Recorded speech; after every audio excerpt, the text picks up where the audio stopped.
يا مساء الفل عليكم. بتحبوا تعملوا كيكة البرتقال في البيت؟ تعالى اقول لكم على طريقتي في عمل كيكة البرتقال، سهلة وبسيطة وبمكونات اقتصادية جدا وموجودة في كل بيت. وكمان هنعمل معاها صوص البرتقال، وكل اللي هيشوف الصوص ده هيفتكر ان احنا جايبينه من بره، بس في الحقيقة ان احنا عاملينه في البيت. شايفين بقى الكيك؟ اول ما قطعت منه قطعة كانت ريحته جميلة جدا، وحطيت عليه صوص واكلت منه وكان طعمه في منتهى اللذاذة والجمال. متأكدة ان انتوا لو شفتوا الفيديو ده مش هتبطلوا تعملوا الكيك ده خالص وهتدمنوه. تعالوا بقى نبتدي الفيديو ونشوف انا عملته ازاي. عندي هنا 5 بيضات بدرجة حرارة المكان، هنزل بيهم في بول يكون نظيف، وهبتدي ان انا اضرب بالميكسر على سرعة عالية. هنزل بعد كده بربع معلقة صغيرة من الفانيليا. هضرب بقى كل ده مع بعضه كويس قوي، وبعد كده هنزل بكوباية ونص من السكر على مرتين. هنزل بنص كمية السكر وهضرب، وهنزل بنص كمية السكر التانية. 3/4 كوباية من الزيت هننزل بيها على شكل خيط، واحنا بنضرب في البيض والسكر على سرعة عالية. مهم قوي يكون الزيت ملهوش أي نكهة أو أي روايح علشان ما يبوظش الكيك معايا. عندي هنا كوباية ونص من عصير البرتقال، هننزل بيها برضو واحنا بنضرب على سرعة عالية.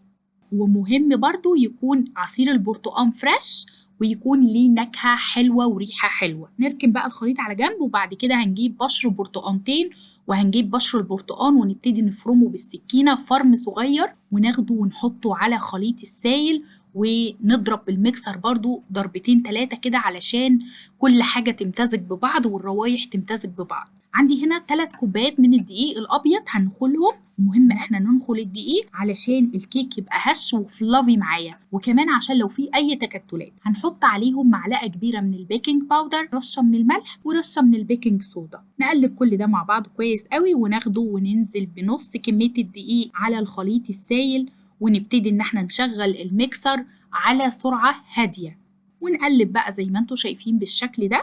وننزل كمان بنص كمية الدقيق اللي فاضلة معانا، ونقلب برضو بالميكسر على سرعة هادية.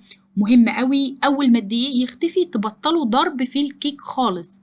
خلاص الخليط بقى جاهز معايا كده، شايفين قوامه حلو ازاي، وحتة البرتقان اللي احنا حطيناها باينة جدا في الكيك. هنجيب بعد كده القالب اللي هنحط فيه الكيك، هنغلفه بالزيت كويس قوي او بالسمنة، اي مادة دهنية متوفرة عندنا، بس المهم ان احنا نغلفه كويس علشان ما يضيعش مجهودنا في عمل الكيك. وبعد كده هنرشه بالدقيق، وانا اخترت ان انا ارشه بالطريقة دي علشان نتأكد ان القالب اتغلف كويس قوي بالدقيق. وهننزل بقى بالخليط الكيك بتاعنا الجميل الرائع ده اللي ريحته خطيرة، وهنبتدي ان احنا ندخله الفرن على درجة حرارة 180. طبعا الفرن ده انا ولعته قبل ما ابدأ في عمل الكيك.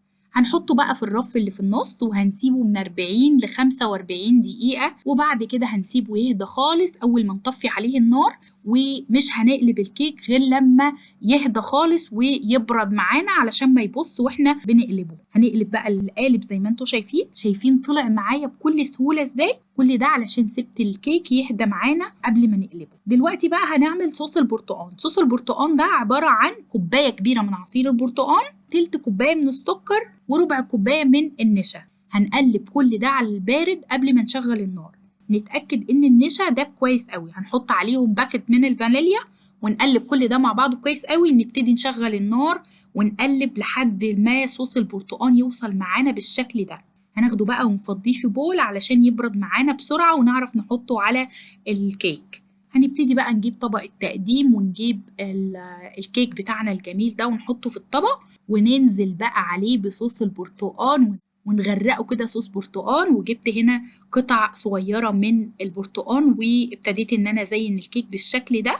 واخدت قطعة من الكيك وحطيتها في الطبق، وحطيت عليها صوص واكلت منها، وعايزه اقول لكم ان طعمها كان في منتهى اللذاذه والجمال. شايفين بقى الصوص شكله حلو ازاي؟ جربوا الوصفه دي ومتاكده انها تعجبكم جدا. لو عجبتكم ما تنسوش تعملوا شير ولايك للفيديو، وبألف هنا وشفا عليكم.